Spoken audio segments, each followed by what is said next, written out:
Assalamualaikum warahmatullahi wabarakatuh. Alhamdulillahirrabbilalamin. Allahumma sholli ala Muhammad wa ala ali Muhammad. Rabbi shrah li sadri wa yassir li amri wahlul 'uqdatam min lisani yafqahu qawli. Teman-teman, dimanapun teman-teman berada, semoga selalu dalam keadaan sehat walafiat dan jangan lupa untuk selalu bersyukur bagaimanapun keadaannya. Baik, di sini kelompok kami akan mempresentasikan materi yakni prinsip dan implementasi etika pengelolaan SDM serta diskriminasi tenaga kerja. Di sini kami beranggotakan 4 orang. Yang pertama Riani Kusmawati, kemudian saya sendiri Yusuf Nur Purnama Aji, yang ketiga Susi Cahya, dan yang keempat Syahid Hadi Kusuma. Baik, dan inilah presentasi dari kami. Kami ucapkan selamat mendengarkan. Yang pertama, pengertian diskriminasi tenaga kerja. Banyak versi-versi diskriminatif yang terjadi pada tenaga kerja. Dapat berupa diskriminasi upah antara tenaga kerja wanita dan pria, baik secara disengaja ataupun tidak disengaja, dapat dilakukan secara individu ataupun dalam ketenaga kerjaan. Perbedaan angka statistik ini bukanlah karena adanya perbedaan tingkat pendidikan preferensi dan pilihan karir, pengalaman kerja, pengalaman pelatihan, ataupun tingkat kehadiran tenaga kerja. Faktor-faktor tersebut tidak ada kaitannya dengan perbedaan perlakuan diskriminatif antara pria dan wanita. Pandangan Hukum Negara Republik Indonesia. 1. Undang-Undang Dasar 1945 telah mengamanatkan prinsip-prinsip kesetaraan dan non-diskriminatif. Yang kedua, pada tahun 2013, Indonesia mengeluarkan UU Nomor 13 tentang Ketenagakerjaan yang di dalamnya banyak memuat pasal-pasal anti tindakan diskriminatif serta sanksi hukum. Yang ketiga, Undang-Undang Nomor 13 Tahun 2013 tentang Ketenagakerjaan pasal 67 ayat 1 mengungkapkan bahwa pengusaha yang memperkerjakan tenaga kerja penyandang disabilitas wajib memberikan perlindungan sesuai dengan jenis disabilitasnya. Yang keempat, perusahaan swasta dan BUMN wajib mempekerjakan paling sedikit 1% tenaga kerja penyandang disabilitas. Ini tertera pada Undang-Undang Nomor 8 Tahun 2016. Pandangan etika terhadap diskriminasi. Tindakan diskriminasi akan mengakibatkan ketidakefisienan dalam memanfaatkan bakat dan kemampuan manusia. Pandangan etika bisnis hak sangat menentang tindakan diskriminasi karena sudah jelas tindakan seperti ini itu tidak sesuai dengan nilai-nilai bahwa setiap orang berhak diperlakukan setara. Kemudian pandangan etika bisnis keadilan itu menyatakan bahwa diskriminasi akan mengarah kepada distribusi yang bersifat tidak adil dalam hal Al-Quran, manfaat dan beban antara manusia karena alasan-alasan yang tidak adil. Dengan demikian, pandangan etika sepakat bahwa tindakan diskriminasi, khususnya dalam hal ini, diskriminasi terhadap tenaga kerja adalah bertentangan dengan moral. Implementasi etika pengelolaan sumber daya manusia.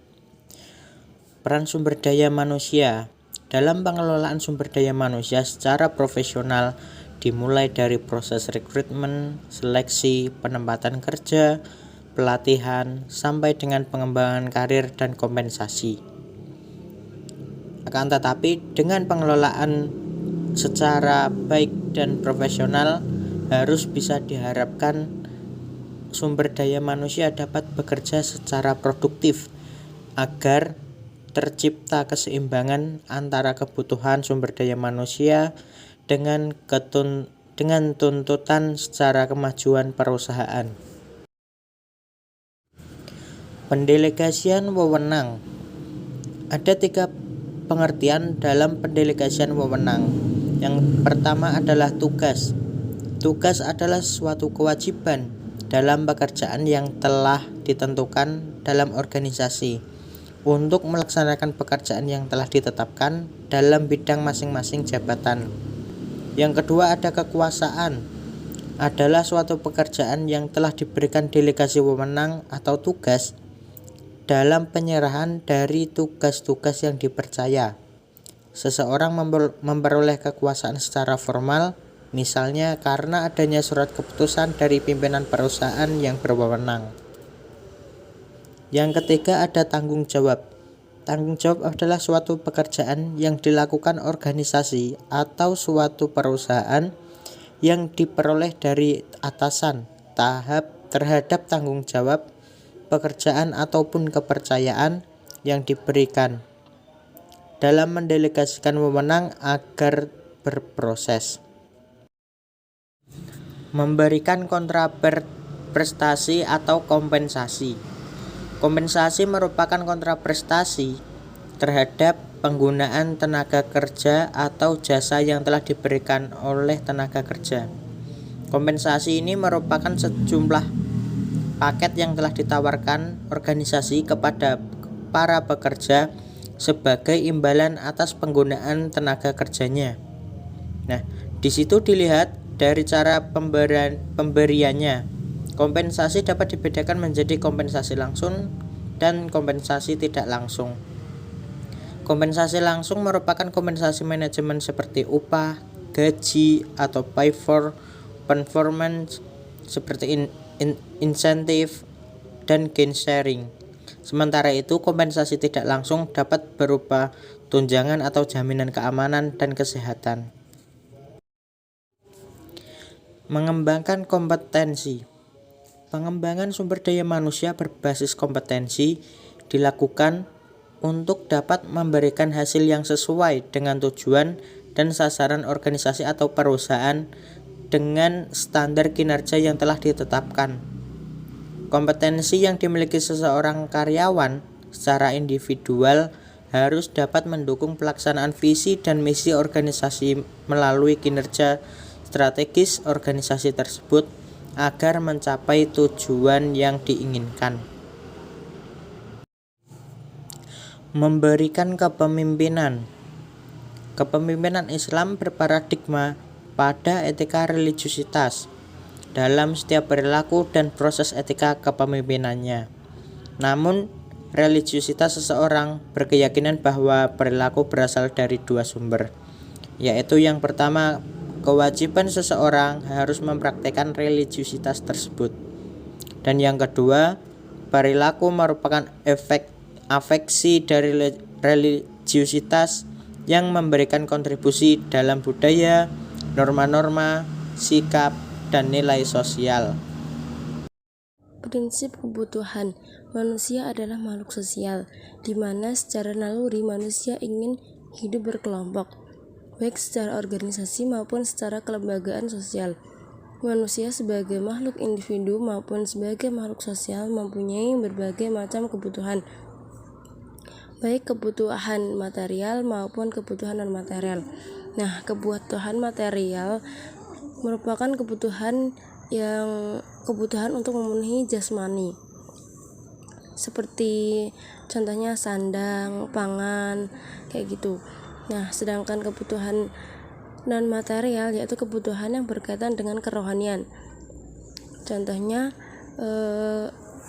memiliki rasa aman, dipercaya, merasa terlindungi dan dihormati, dan lainnya. Merumuskan pekerjaan dan tanggung jawab. Seorang pemimpin yang bertanggung jawab harus memiliki batasan karyawan dan yang dimiliki oleh karyawan tersebut, serta memberikan tanggung jawab dan kepercayaan kepada mereka yang kompeten.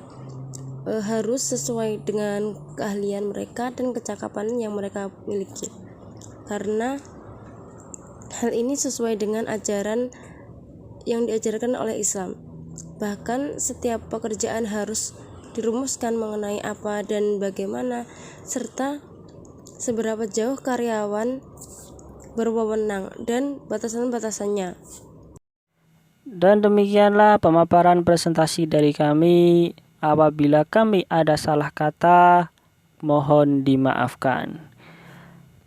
Kesuksesan tidak akan menghampirimu, tapi kamu yang harus keluar untuk menjemput kesuksesan itu.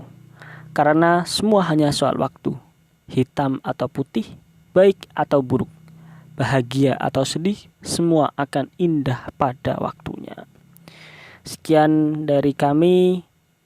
Assalamualaikum warahmatullahi wabarakatuh.